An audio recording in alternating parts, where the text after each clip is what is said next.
ACL Prevention Project is made possible by support of the Amateur Athletic Foundation of Los Angeles.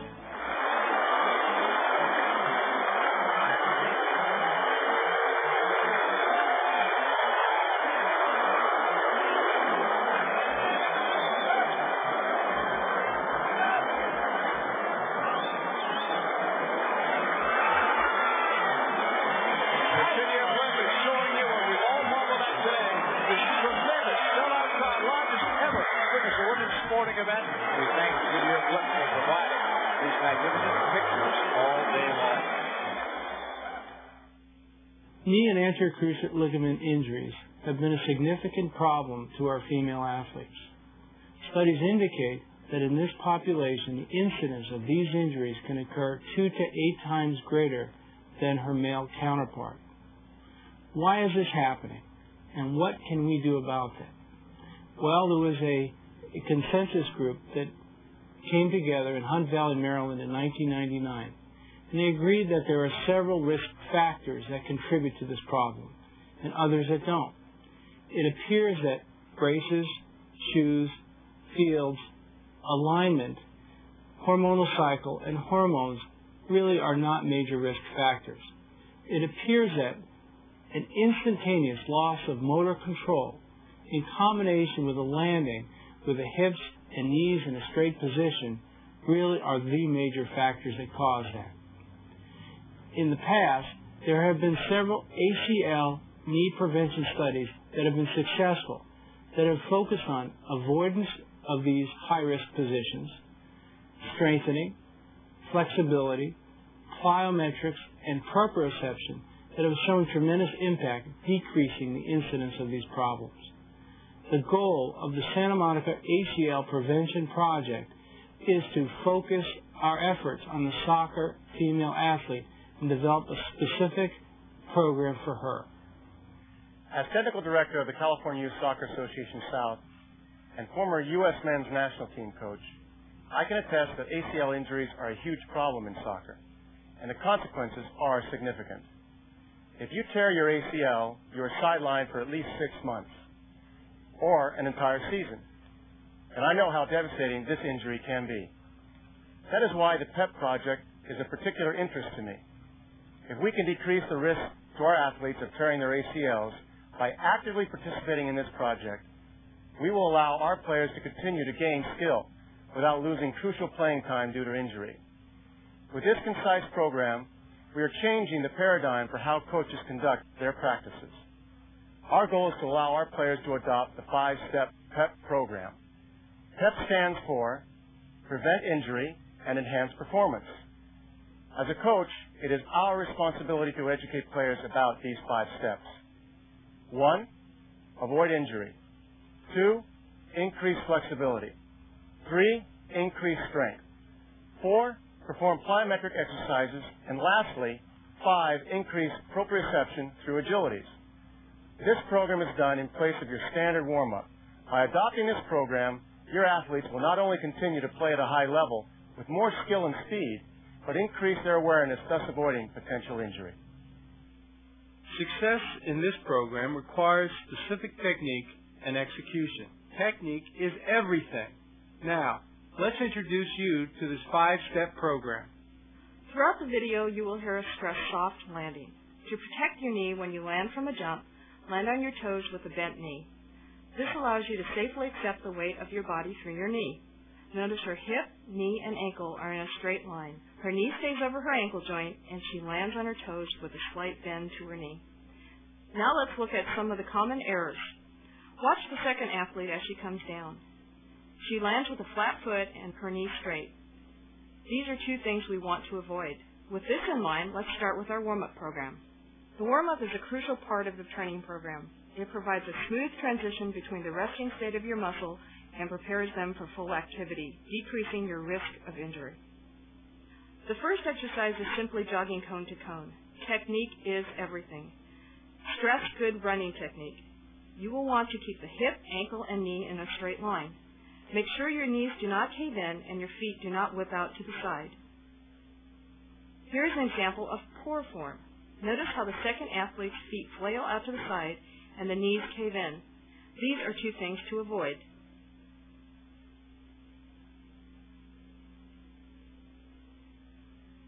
The shuttle run promotes quicker reflex time. As the hip muscles get stronger, the athlete will be able to cover more ground with each stride. Lead with your right foot and push off with your left. Watch the proper technique. Note the first athlete. Her hip, knee, and ankle are in a straight line. Here you see poor form. Notice the second athlete is standing up too straight, and the back knee is caving inward. Avoid this position. The last warm-up exercise is backward running. Run backwards from cone to cone. Make sure the athlete lands on her toes and avoids blocking her knees. Here's an example of good form. Note the athlete keeps her knee slightly bent and she remains on her toes at all times.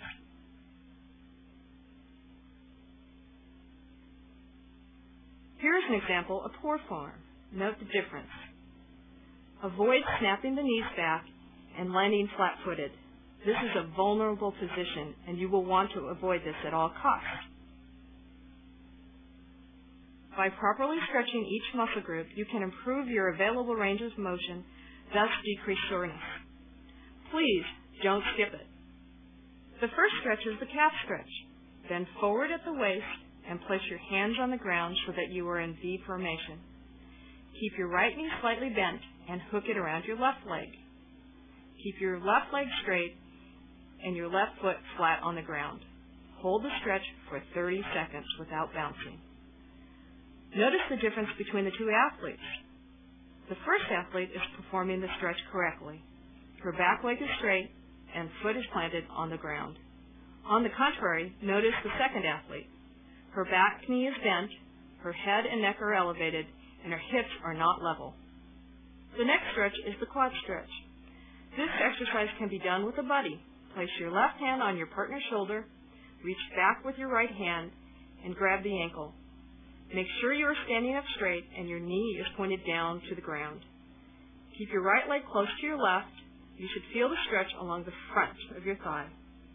Hold for 30 seconds and switch sides. This is the incorrect way. Notice the winging. This should be avoided. The next stretch is the hamstring stretch. Sit on the ground with your right leg extended out in front of you. Bend your left knee and rest the bottom of your foot on your right inner thigh. With a straight back, try to bring your chest towards your knee. Try not to ground your back. Do not bounce. You should feel the stretch in the back of your right thigh. Hold for 30 seconds and repeat on the other leg. Next is the inner thigh stretch. Remain seated on the ground. This time, spread your legs evenly apart. Slowly lower yourself to the center with a straight back. Now reach toward the right foot with the right arm. Bring your left arm over your head and stretch over the right side. You should feel a good stretch along the left side of your waist. Hold the stretch for 30 seconds and repeat on the opposite side. Do not bounce during the stretch. The last is the hip flexor stretch. It should be felt in the front of the upper thigh. Lunge forward, leading with your right leg. Drop your left knee down to the ground. The hips should be square with your shoulders. Maintain your balance. You should feel the stretch all along the left thigh. Hold for 30 seconds and repeat on the other side. Notice the difference between the two athletes. The first athlete is performing the stretch correctly. She has a straight back and she is leading with her hips. Notice the form of the second athlete. She is bending at the waist and her lead knee is extending over her toes. This part of the program focuses on increasing leg strength. Technique is everything. Walking lunges are a great way to strengthen the quad muscles. Lunge forward, leading with your right leg. Push off with your right leg and lunge forward with your left leg. Drop the back knee straight down. Make sure that you keep the front knee over your ankle. Keep the hip, knee, and ankle in alignment. Keep your shoulders over the hips. Control the motion and try to avoid your front knee from caving inward. Notice the good technique of the first athlete. She keeps her knee in the midline and stays directly over her ankle. The second athlete is showing poor control. Her knee is caving inward. A good rule of thumb is, if you can't see your toes on your front leg, you aren't doing the exercise correctly. The next exercise is a single toe raise. This works the calf muscle and increases balance. Stand with your arms at your side. Bend the left knee and slowly rise up on your right foot. The first athlete performs this exercise slowly. Notice the second athlete flies through the exercise with poor balance.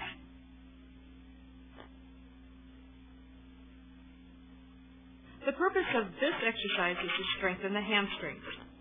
Kneel on the ground with hands at your side. Have a buddy hold firmly at the ankles. With a straight back, lead forward, leading with your hips. Your knee, hip, and shoulder should be in a straight line. Do not bend at the hip or waist. You will feel it in your hamstrings. Repeat the exercise for 3 sets of 5 repetitions. Plyometrics are an exercise designed to build power, strength, and speed. The most important element is the landing. Land softly on your toes with a bent knee. This is critical. The first exercise is a side hop over a ball or cone. Slightly bend your knees and jump to the opposite side with a soft landing. This is really important. Look at the first player. She is doing the exercise perfectly. Her feet and knees stay close together. Her landing is soft. Repeat this exercise 20 times with good form. The second player is demonstrating poor technique. She lands on the flat foot with her knee straight. Next, we will hop forward and backward over a cone or ball. Stand facing the cone. With your feet and knees close together, bend your knees slightly and hop forward. Remember the soft landing. Notice the first athlete. She has good control of her motion, landing softly with her feet and knees close together. Repeat the exercise 20 times with a soft landing. The second athlete lands with flat feet and a straight knee. This is a vulnerable position.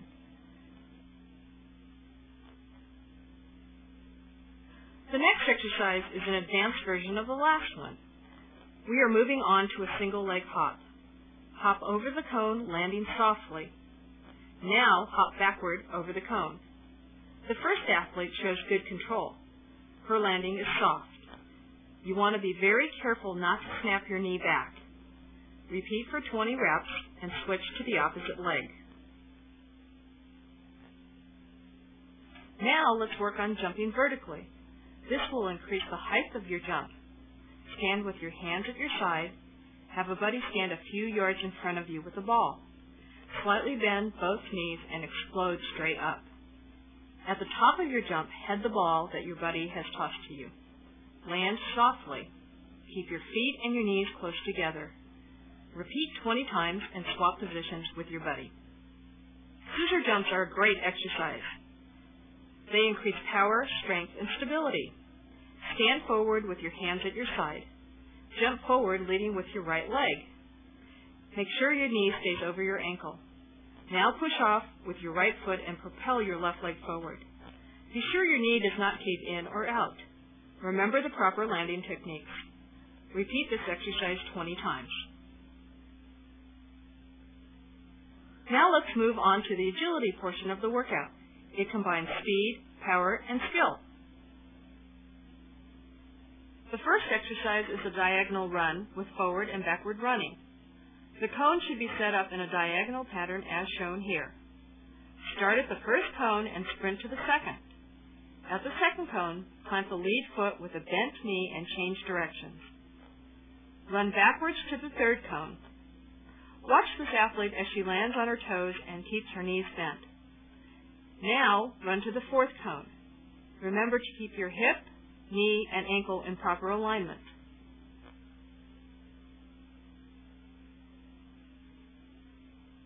Our second agility drill is the shuttle run. During this exercise, you will want to encourage proper technique. Face sideways and sidestep to the first cone. Pivot off the outside foot and sidestep to the second cone. Now, pivot off the right leg and continue on to the third cone. Make sure the outside leg does not cave in. Keep a slight bend to the knee and make sure the knee stays over the ankle joint.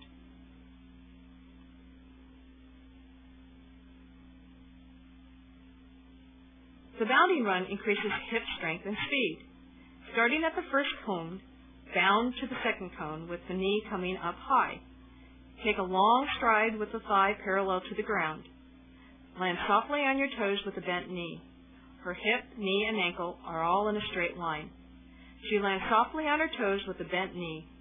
Repeat this 3 times. You may now begin your training session. Please finish each training session with a proper cool-down period. It allows the muscles that have been working hard to elongate, relax, and reduces muscle soreness. Also, each athlete should have a water bottle. Water replacement is crucial for optimal performance. The cool-down should take approximately 10 minutes.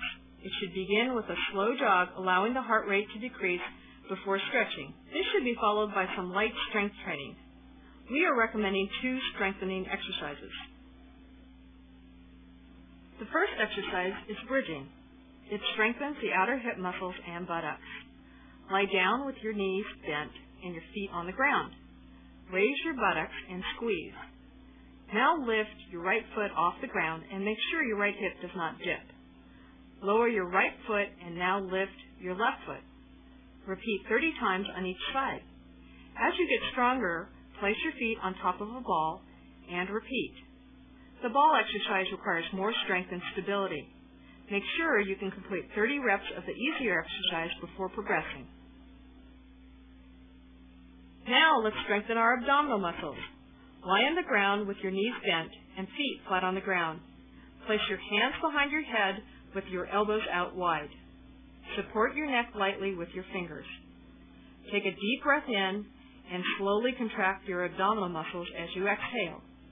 Repeat 30 times. Now, drop your legs off to the right side. Slowly clench up with your elbows out wide. You should feel the stretch on the side of your waist. Repeat 30 times and switch to the other side. Finally, the following muscle groups should be stretched during a cool-down: hamstring, calves, inner thigh, quads, and lower back. In addition to those basic stretches, we are offering some additional stretches to target 3 muscle groups that are often forgotten. For the first stretch, lie on your back. Bring your right knee towards your chest and hug firmly. Keep your left leg out straight in front of you. You should feel the stretch along your low back and into your buttocks. Hold the stretch for 30 seconds and switch sides. Now bring both knees to your chest. If you feel any pain in the low back, please discontinue the stretch. For the figure 4 stretch, lie on your back and bend both knees. Hold your left ankle over your right knee. Place your hands behind your right thigh and pull your right knee to your chest. You should feel a good stretch in the gluteal region and the side of your thigh. Hold for 30 seconds and repeat on the other side. Once again, if you experience any low back pain, please discontinue the stretch. For this last stretch, sit up bringing your feet in so that the soles of your feet are touching. Gently place your elbows on your knees and slowly push down. You should feel a good stretch of the inner thigh. Hold this for 30 seconds and repeat 3 times. So let's review. In order to keep our knees safe during competitive play, let's remember the 5 steps. 1. Avoid vulnerable positions. 2. Increase flexibility. 3. Increase strength. 4. Perform plyometric training in your workouts. And 5. Increase proprioception through agilities.